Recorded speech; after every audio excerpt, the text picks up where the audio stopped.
Monsieur le Président de l'Assemblée nationale, Mesdames, Messieurs les honorables députés, Mesdames, Messieurs les ministres et secrétaires d'État,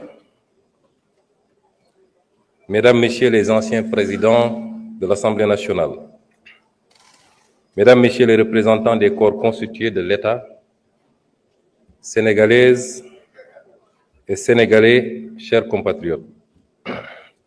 Monsieur le Président de l'Assemblée nationale, honorables députés, c'est avec un profond sens du devoir et une vision claire pour l'avenir que je me présente aujourd'hui devant cette auguste Assemblée. À cet effet, je prends la parole humble face à l'immensité de la tâche à accomplir.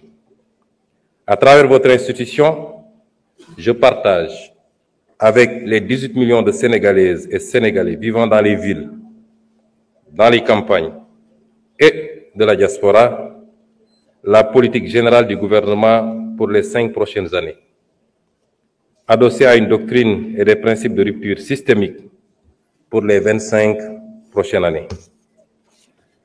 En cette année 2024, les Sénégalais ont montré à 2 reprises à la face du monde que nous sommes un grand peuple, une grande démocratie. Beaucoup ont douté, mais les Sénégalais dans leur majorité ne l'ont jamais fait. Nous avons regardé l'avenir parce qu'il était synonyme d'espoir. Nous avons affronté les épreuves pour avancer. Avancer pour ne jamais sombrer. Notre nation ne s'est pas laissée perdre par le doute, parce que nous sommes un grand peuple, animé d'une foi inébranlable et poursuivant un but commun par l'apport de tous. Et ce but, c'est la construction d'un grand pays qui compte dans le concert des nations. Alors, n'ayons pas peur de questionner nos certitudes. N'ayons pas surtout peur du changement. Monsieur le Président de l'Assemblée nationale, honorables députés, le 2 avril 2024, le Sénégal est en train de plein pied, grâce à la résilience de son peuple et à la détermination de sa jeunesse, dans une ère nouvelle de son histoire, l'ère d'une ambition restaurée, à la fois nationale et africaine, l'ère d'un projet commun taillé à la juste mesure des aspirations de notre peuple tout entier, l'ère enfin de la poursuite sincère d'une prospérité partagée par tous, loin des ressources pour quelques-uns. Cette ère nouvelle est une rupture, oui, en phase avec les orientations et l'exemple posé par le président de la République, son Excellence M. Bassirou Diomaye Diakhar Faye. Il est choix à toute la nation sénégalaise de rompre de manière ferme et résolue avec certaines façons de penser et de voir notre cher pays, ainsi qu'un bon nombre de pratiques établies. Cela va sans dire, cette rupture impérieuse s'applique au premier chef au gouvernement d'alternative démocratique éclatante dont j'ai l'honneur et le redoutable privilège d'être le Premier ministre. Je viens dès lors partager avec vous les principes, l'ambition et les orientations stratégiques du nouveau gouvernement, afin que nul n'ignore ce que nous voulons faire pour le Sénégal et comment nous le ferons. Le peuple sénégalais a voté de façon nette et massive pour le projet d'un Sénégal souverain, juste et prospère. Pour bâtir ce Sénégal du projet, il est impératif d'opérer une rupture d'une profondeur et d'une portée jamais vue dans notre pays. Jamais vue depuis notre accession à l'indépendance il y a 64 ans. En partant de la courbe plongeante de notre histoire. Le Sénégal d'hier, un pays modèle dans une Afrique conquérante. Partie intégrante des grands empires et royaumes d'Afrique de l'Ouest du XIIe siècle à l'arrivée des premières puissances coloniales. Un pays de résistants, dont les populations ont su maintenir leur dignité, leur culture et leurs principes forts de savoir-être aux heures les plus sombres des razzias et de la colonisation, y compris au prix du sang et du sacrifice anonyme de leur vie. Ce fut le cas lors de ce grave mardi de Nder, où les femmes sénégalaises, par dizaines, ont préféré la mort à l'esclavage et au déshonneur. Ou ce jour tristement célèbre du 1er décembre 1944 à Thiaroye, où des hommes sénégalais, avec leurs frères africains, ont par dizaines préféré la mort à l'injustice et au déshonneur. le Sénégal des indépendances, un modèle en Afrique de stabilité de ses institutions, la qualité insigne de ses élites politiques, diplomatiques, administratives ou même sociales et culturelles, et enfin, de façon plus profonde encore, sa mixité, le brassage de ses ethnies et religions et la force de son commun vouloir de vie commune. Le Sénégal d'aujourd'hui, un modèle en panne dans une Afrique sacrifiée, un modèle de développement arrêté. 64 ans après son indépendance, le Sénégal est resté enfermé dans le modèle économique colonial, exportant ses matières premières, or, poisson, arachide, phosphate, zircon, pétrole et bientôt gaz, avec peu de valeur ajoutée et important les produits finis. L'énorme déficit de la balance commerciale de l'ordre de 5 300 milliards en 2023, presque 30% du PIB, qui se creuse d'année en année, montre combien notre économie est aujourd'hui peu compétitive. Cela s'est traduit par une croissance trop faible et trop fragile. La croissance annuelle moyenne de 1960 à 2023 a été seulement de 3,1%, face à une population qui a augmenté en moyenne de 2,7% par année. Le revenu réel par habitant n'a jamais décollé et les Sénégalais sont aujourd'hui quasiment au même niveau de revenu qu'au moment de l'indépendance, voire plus pauvres si l'on tient compte de toutes les richesses qui s'expatrient avec les revenus des investissements des groupes étrangers. Cette faible croissance est par ailleurs concentrée sur quelques zones du territoire, notamment le triangle Dakar-Thiès-Mbour. Au final, la triste réalité des chiffres depuis l'indépendance montre que notre pays est enfermé dans un cercle vicieux de sous-développement et de pauvreté, avec des matières premières locales peu valorisées, un secteur privé national qui ne décolle pas, des filières peu compétitives, une croissance structurellement faible et fragile et un territoire national peu aménagé et pauvre. Un modèle social en crise aiguë, avec notamment une jeunesse désabusée, sans perspective dans son propre pays. Chaque année, le nombre d'emplois formels créés est très largement inférieur au nombre de jeunes arrivant sur le marché du travail. Une justice où l'action de quelques-uns a fait perdre la confiance de presque tous. Une école où l'on désapprend bien souvent et où l'on déséduque encore plus. Un modèle démocratique fortement fragilisé qui a su rester debout grâce à la résilience des millions de Sénégalais, d'est en ouest, du nord au sud. Notre peuple, notre précieuse démocratie a vacillé, mais elle a tenu. Dieu merci. Hommage au peuple sénégalais, en particulier à sa jeunesse, pour la lutte qu'il a menée pour préserver ce modèle démocratique. Cette force vitale pour la résistance démocratique. Chers jeunes, chers concitoyens, nous devons désormais la mobiliser pour le développement du pays.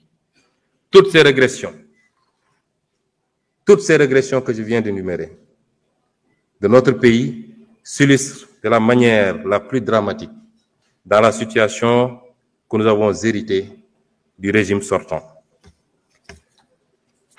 Je m'en vais vous faire en quelques lignes l'état des lieux et les mesures immédiates de redressement, puisque le programme ou les projections que je vous ferai plus tard ont déjà démarré depuis 8 mois. Monsieur le Président de l'Assemblée nationale, honorables députés, les actes que le Président de la République a posés depuis sa prise de fonction manifestent clairement ce tournant que notre nation se doit de prendre pour restaurer le crédit de l'État et de l'administration publique devant le peuple, ainsi que pour redresser toutes les dérives précitées. En effet, dès sa prise de fonction, il a chargé le gouvernement de mettre en place un plan d'action d'urgence dans l'attente de l'adoption du nouveau référentiel des politiques économiques et sociales.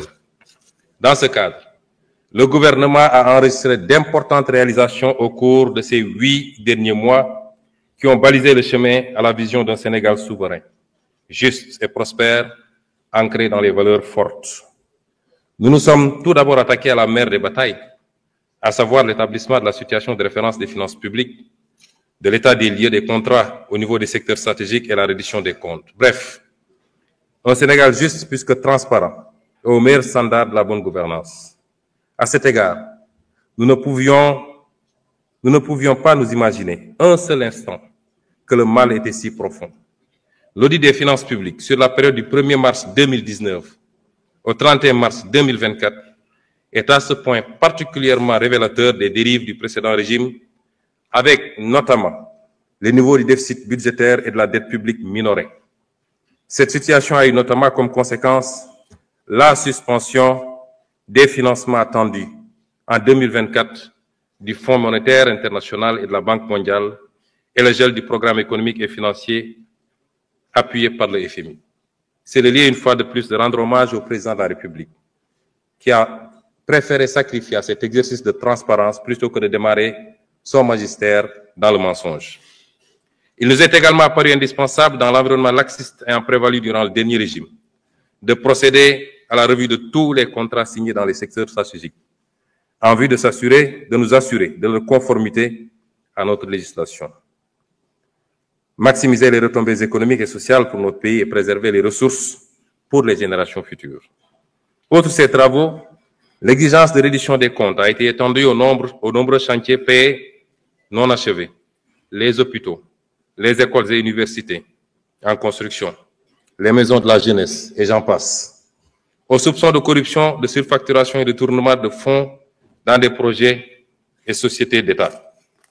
Toujours dans ce registre, il a été procédé à l'audit des ressources humaines, trouvées sur place par les différents ministres à leur prise de fonction pour traquer tous les recrutements indus sous la forme de personnel contractuel. Pour donner une idée de l'ampleur des pratiques du régime précédent, le ministère en charge de la fonction publique a recensé environ 29 000 contractuels recrutés en marge de la réglementation en vigueur. De même, pour marquer une rupture nette dans le sens de la bonne gouvernance, le président de la République, le Premier ministre et l'ensemble des membres du gouvernement ont procédé à la déclaration de leur patrimoine dans les délais fixés. Enfin, de graves scandales ont été décelés dans la gestion foncière, qu'il s'agisse de l'occupation du domaine public maritime ou de l'accaparement de terres sans commune mesure par des privés et des sociétés civiles immobilières écrans, au niveau des lotissements des zones foncières, effectuées notamment à Dakar, à Thiès, en particulier à Mbourkat. De manière plus grave et répréhensible, il est à noter de la prévarication et de la privatisation du patrimoine foncier et bâti de l'État. Pour rester dans ce registre de la bonne gouvernance, je voudrais également évoquer les avancées majeures enregistrées dans l'administration de la justice, dont le fonctionnement a été notablement instrumentalisé par le régime sortant. Une des réalisations majeures dans ce domaine au cours des 8 derniers mois a été l'organisation des assises de la justice avec la participation inclusive des citoyens. Les autres réalisations ou initiatives lancées ont trait à la protection des lanceurs d'alerte, la modernisation de l'administration pénitentiaire et la prise en charge judiciaire des dossiers des victimes de la période préélectorale. À cet effet, en plus de l'inscription budgétaire de crédits destinés aux victimes, il sera proposé à votre auguste Assemblée, dans les semaines à venir, un projet de loi rapportant la loi d'amnistie votée le 6 mars 2024 par la précédente législature. Pour que toute la lumière soit enfin faite et les responsabilités établies de quelque bord qu'elles se situent. Il ne s'agit pas ici de chasse aux sorcières, encore moins de vengeance, car aucun sentiment de revanche ne nous anime. Loin de là, il s'agit simplement de justice, pilier sans lequel aucune paix sociale ne peut être garantie. Monsieur le Président de l'Assemblée nationale, honorables députés, la vision d'un Sénégal souverain a été prise en charge dès la formation du gouvernement, avec notamment l'exigence de défendre en tout premier lieu les intérêts du Sénégal et de ne plus jamais nous laisser dicter notre conduite dans la gestion des affaires publiques et la défense du citoyen sénégalais. Il en est pour preuve les positions ouvertement affichées par Monsieur le Président de la République dans les instances internationales, que ce soit à la tribune des Nations Unies, au Forum mondial pour la souveraineté et l'innovation vaccinale, au sommet des Jeux olympiques du développement durable, aux réunions de l'Organisation de la coopération islamique.